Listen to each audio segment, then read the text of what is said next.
ಚಂದ್ರಲಮಾಣಿ ಅವರ ಲೋಕಾಯುಕ್ತ ವಲಯಕ್ಕೆ ಬಿದ್ದಿರ್ತಕ್ಕಂಥದ್ದು ಬಿಜೆಪಿ ಮುಜುಗರ ತರಿಸಿಲ್ಲ.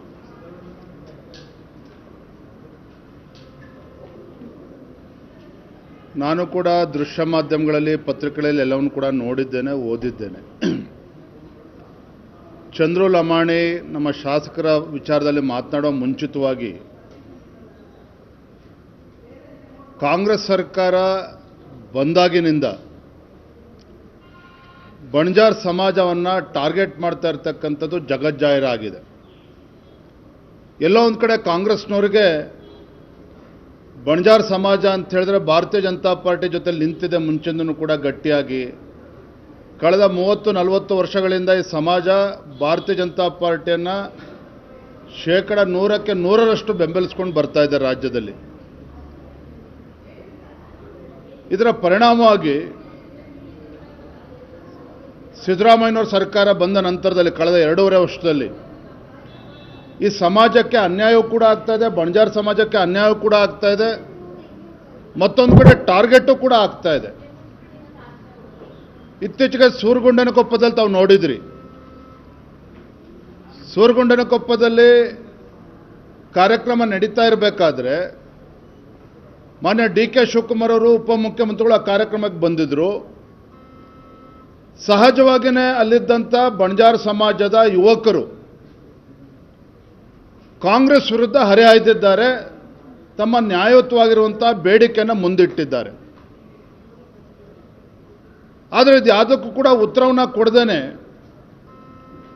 ಡಿ.ಕೆ. ಶಿವಕುಮಾರ್ ಅವರು ಓಡೋಗಿದ್ದು ಕೂಡ ನೋಡಿದ್ದೇವೆ. ಓಡೋಗಿದ್ದಷ್ಟೇ ಅಲ್ಲ, ಆ ಬಣಜಾರ್ ಯುವಕರೇನಿದ್ರು ಅವ್ರ ವಿರುದ್ಧ FIR ಅನ್ನು ಕೂಡ ದಾಖಲೆ ಮಾಡಿರುವಂಥದ್ದು ಕೂಡ ನಾವು ನೋಡ್ತಾ ಇದ್ದೇವೆ. ಯಾಕಿದೆಲ್ಲವನ್ನೂ ಕೂಡ ಹೇಳ್ತಾ ಇದ್ದೇನೆ ಅಂತ ಹೇಳಿದ್ರೆ, ನಮ್ಮ ಚಂದ್ರಲಮಾಣಿ ಬಗ್ಗೆ ಏನು ಇವತ್ತು ಚರ್ಚೆಗಳು ನಡೀತಾ ಇದ್ದಾವೆ, ಅದು ಏನಾಗಿದೆ, ನ್ಯಾಯಯುತವಾಗಿ ಅವರು ಎದುರಿಸ್ತಾರೆ, ಶಾಸಕರಿದ್ದರೆ ಎದುರಿಸ್ತಾರೆ. ಇವತ್ತು ಕೋರ್ಟಲ್ಲೂ ಕೂಡ ಇದೆ, ಅದ್ರ ಬಗ್ಗೆ ಹೆಚ್ಚು ನಾನು ಹೇಳೋದಕ್ಕೆ ಹೋಗೋದಿಲ್ಲ. ಆಡಿಯೋ ಏನು ಲೀಕ್ ಆಗಿದ್ದಾವೆ, ಏನೇನು ಚರ್ಚೆ ಆಗಿದ್ದಾವೆ, ಯಾವ ರೀತಿ ರಾಜಕೀಯವಾಗಿ ಅವರು ಟಾರ್ಗೆಟ್ ಆಗಿದ್ದಾರೆ, ಇವೆಲ್ಲವೂ ಕೂಡ ಬಹಿರಂಗ ಆಗಿದೆ. ಆದರೆ ಒಂದಂತೂ ಸತ್ಯ, ಈ ಕಾಂಗ್ರೆಸ್ ಸರ್ಕಾರ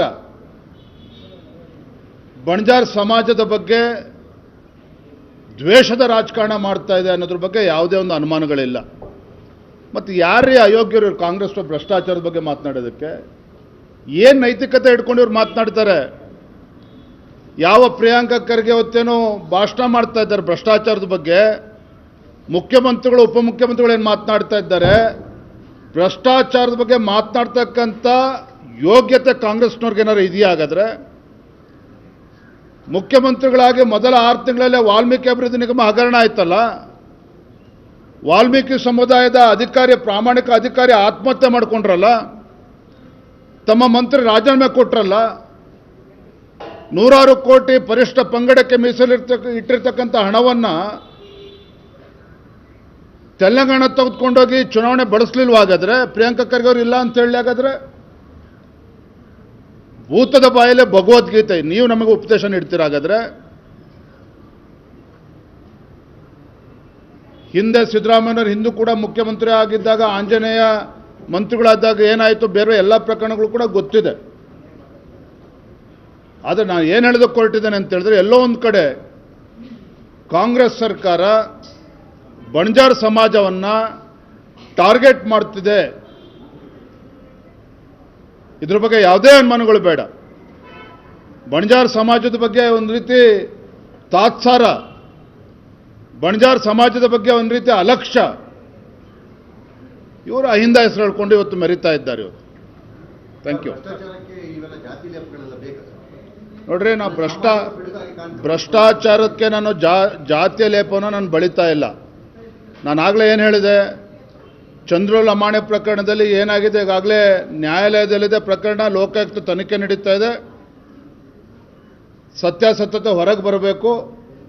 ಇಲ್ಲಿ ಇದ್ರ ಬಗ್ಗೆ ತೀರ್ಮಾನ ಮಾಡಲಿ, ತನಿಖೆ ಆಗಲಿ, ಅದ್ರ ಬಗ್ಗೆ ನಾವೇನೂ ಕೂಡ ಚಕಾರ ಎತ್ತಾ ಇಲ್ಲ. ಆದರೆ ನಾವು ಎಲ್ಲೋ ಒಂದು ಕಡೆ ಈ ಸಮಾಜವನ್ನು ಕೂಡ ಯಾವ ರೀತಿ ಟಾರ್ಗೆಟ್ ಆಗಿದೆ ಅನ್ನೋದನ್ನು ಮಾತ್ರ ನಾವು ಇವತ್ತು ಹೇಳಿರುವಂಥದ್ದು. ಥ್ಯಾಂಕ್ ಯು, ಧನ್ಯವಾದ. ಬಜೆಟ್ ಅಧಿವೇಶನ ಮಾರ್ಚ್ ಮೊದಲ ವಾರದಲ್ಲಿ ಪ್ರಾರಂಭ ಆಗ್ತಾ ಇದೆ. ಆ ನಿಟ್ಟಿನಲ್ಲಿ ನಾನು ಮಾನ್ಯ ವಿರೋಧ ಪಕ್ಷದ ನಾಯಕರಾಗಿರುವಂಥ ಆರ್ ಅಶೋಕ್ ಅವರು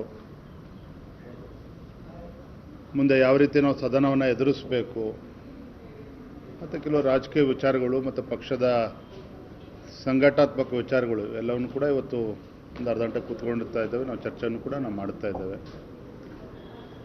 ಈಗಾಗಲೇ ಮಾನ್ಯ ಮುಖ್ಯಮಂತ್ರಿಗಳು ಕೂಡ ನಿನ್ನೆ ಘೋಷಣೆ ಮಾಡಿರೋ ಹಾಗೆ ಜೂನ್ನಲ್ಲಿ ಜಿಲ್ಲಾ ಪಂಚಾಯತಿ ತಾಲೂಕ್ ಪಂಚಾಯತಿ ಮಾಡಬೇಕು ಅಂತೇಳಿ ಭಾಳ ದೊಡ್ಡ ಮನಸ್ಸನ್ನು ಕಾಂಗ್ರೆಸ್ ಸರ್ಕಾರ ಮಾಡಿರೋದ್ರಿಂದ ಇವೆಲ್ಲ ವಿಚಾರಗಳನ್ನು ನಮ್ಮೆಲ್ಲ ಪಕ್ಷದ ಪ್ರಮುಖರ ಜೊತೆಲೂ ಕೂಡ ಚರ್ಚೆ ಮಾಡ್ತೇನೆ. ಆ ನಿಟ್ಟಲ್ಲಿ ಇವತ್ತು ನಾನು ಆರ್ ಅಶೋಕ್ ಅವ್ರ ಜೊತೆಲೂ ಕೂಡ ಚರ್ಚೆ ಮಾಡ್ತಾ ಇದ್ದೇನೆ. ನಿರ್ಭೀತ, ನಿಷ್ಪಕ್ಷಪಾತ, ವಿಶ್ವಾಸಾರ್ಹ ಸುದ್ದಿಗಳಿಗೆ ಮತ್ತೊಂದು ಹೆಸರಾಗಿರುವಂತ ನ್ಯೂಸ್ 18 ಕನ್ನಡ ಈಗ ಆಪ್ನಲ್ಲೂ ಲಭ್ಯವಿದೆ. ದಯವಿಟ್ಟು ಇಲ್ಲಿರುವಂತ QR ಕೋಡ್ ಸ್ಕ್ಯಾನ್ ಮಾಡಿಕೊಂಡು ಆಪ್ ಡೌನ್ಲೋಡ್ ಮಾಡೋದಕ್ಕೆ ಮರಿಬೇಡಿ. ನಿಮ್ಮ ಬೆಂಬಲ ಹೀಗೆ ಸದಾ ನಮ್ಮೊಂದಿಗಿರಲಿ. ಧನ್ಯವಾದ.